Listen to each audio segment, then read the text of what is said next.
Hello everybody, my name is Andrew Hester and welcome to Space Engineers. Today I am here to show you not this giant asteroid, although this is the most uranium I've ever seen on an asteroid, and what stinks is there's only 4 large asteroids on this world because it is solely dedicated to this monstrosity that I have here.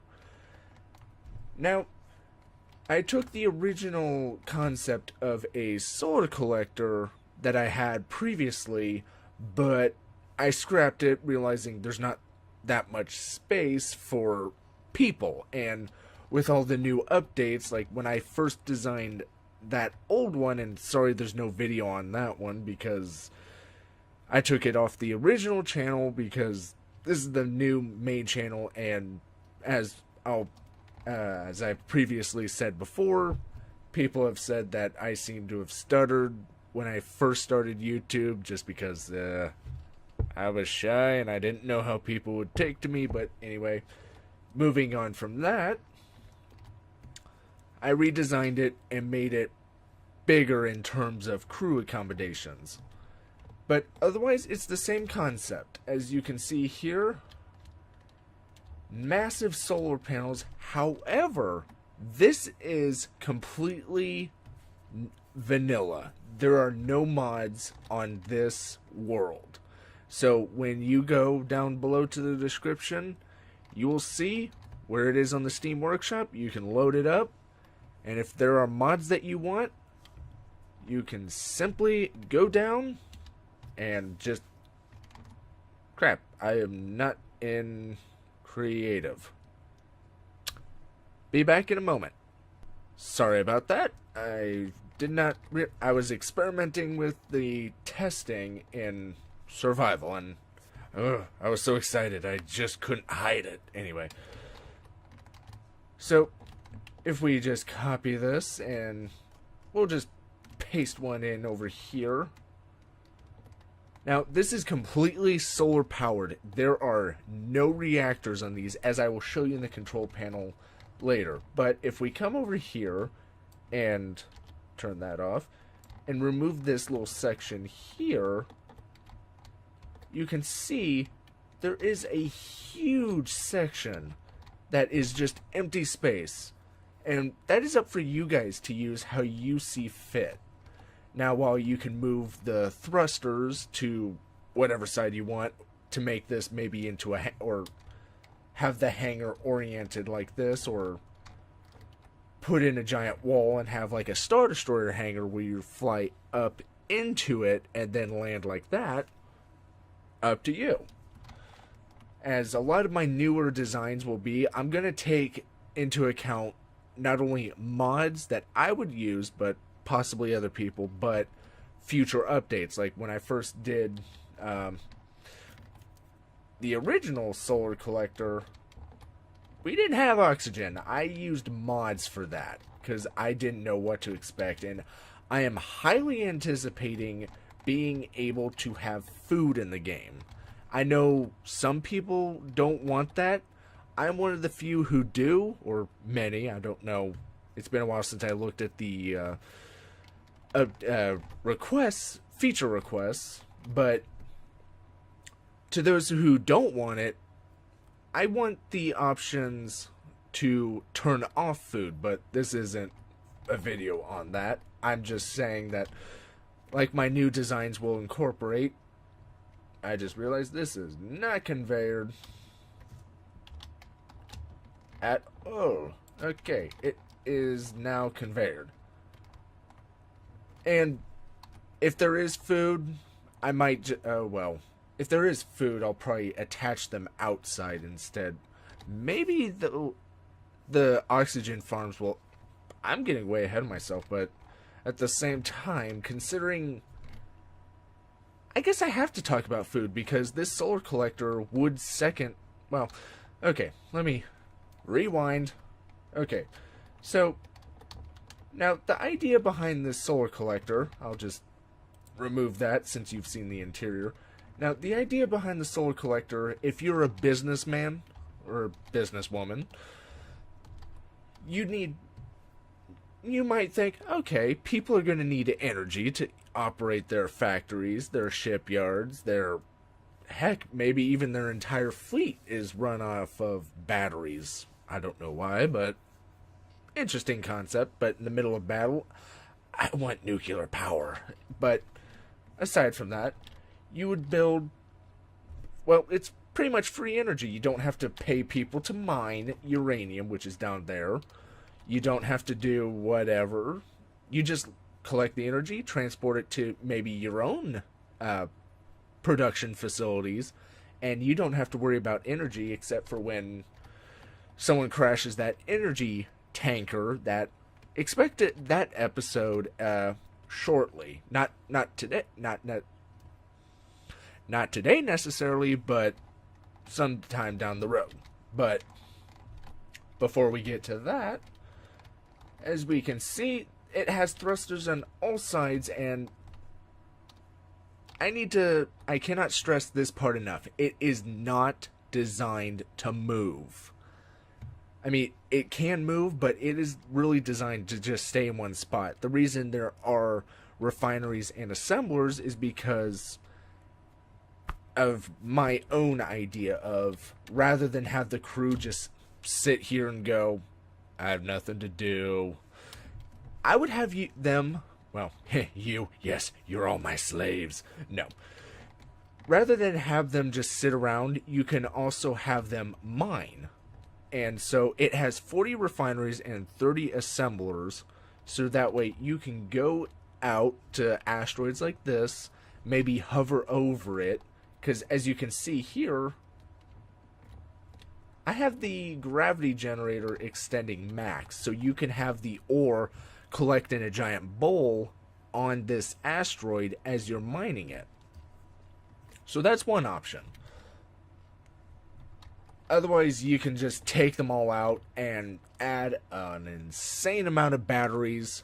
I checked to fill the 400 and something batteries on here, and I added the Titan engine to drain the batteries because I forgot I was not in survival, so when I tested out the batteries, instantly filled, so I had to burn out the excess energy. And just the 400 something batteries on here, it'll take over a day to fill them. So, and this is just it sitting the way it is right now, so you got plenty of power just from these solar panels right here. So as you can, otherwise, let's fly on up. Aesthetically, I added the gyros outside because they kind of looked cool. Well, they look cool to me. It's just my own opinion. And I forgot, excuse me, to add that. That antenna not only serves as a communication function, but you will also see why I like sticking my antennas near the top where solar panels are. Okay. Now, we're going to fly down to here. Now, this is mirrored on both sides. This is an airlock system. Ideally, maybe you have one for in, the other one for out, just so that way you don't have people slamming into each other. Or, you'll see the new airlock system that I developed based on what I found happening in the multiplayer server that I play with, the Space Engineers faction that I'm a part of. Basically, people leaving doors open like this, even though normally you'd have a 2 airlock system. You'd go here, turn around, close that, open that, and you're in. But as I've been seeing a lot, they just leave it. Oxygen just gets vented. I don't like that. So ideally, you would have a script, and there is a programmable block. Ideally, you would have a script. Maybe. I can't program to save my life. But you would have a script where none of the doors open on either side if the other set are open. That way you don't have venting going on. And you'd have control buttons here to ensure open this set, close that set, and so on. But just layered defenses of preventing the loss of oxygen. And again, this is completely vanilla, and this is open for whatever you guys might want. I know I use the Sage workbench. I'd probably be sitting over here getting a good view out into space and what have you. I mean, the possibilities are endless.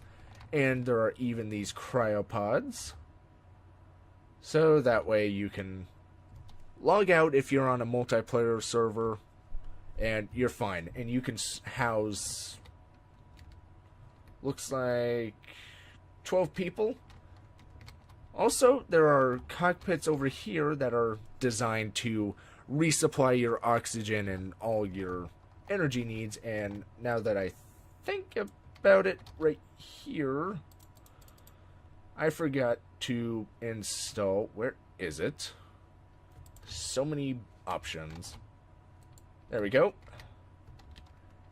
I am simplistic when it comes to my designs. I mean, yeah, this thing, let's go to the main cockpit. I said the main cockpit.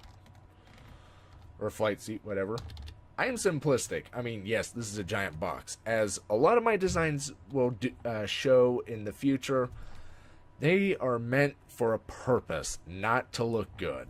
This thing is designed to collect solar energy. That's it. It is not out in space to look beautiful. Although to some people it might look beautiful. Okay, now, if we go into here, if we go to the batteries, yep, 482, and, well, we're in creative, so I can't give a quick demonstration on how long it's going to take, but trust me, those batteries will take forever to recharge.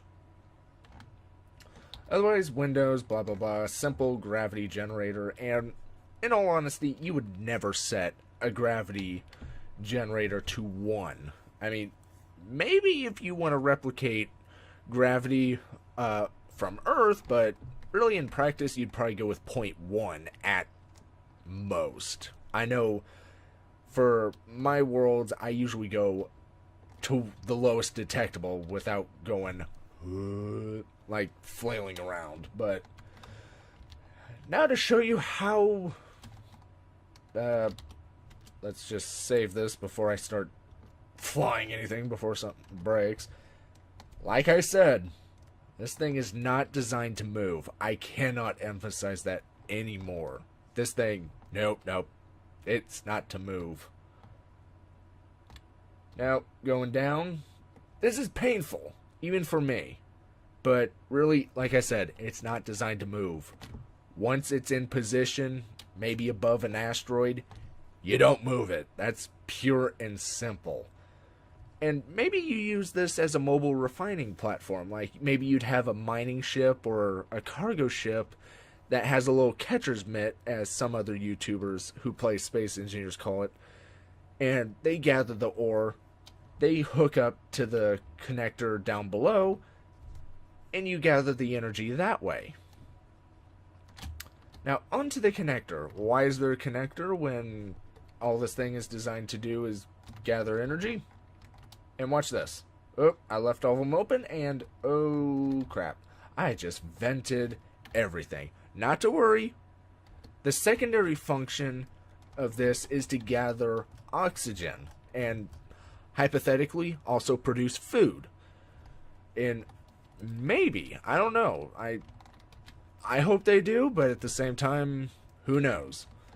But this thing is flexible still. You might see a Mark II version of this video later, but otherwise, this also doubles as a oxygen farm, so to speak. Utilizing these little points here, it gathers solar energy in the otherwise useless parts on the ship that are right here to gather solar energy to create oxygen. Maybe you have to supply oxygen to your production base, whatever. The primary resource export that this does, energy. Second, oxygen. Maybe food later down the road. Who knows?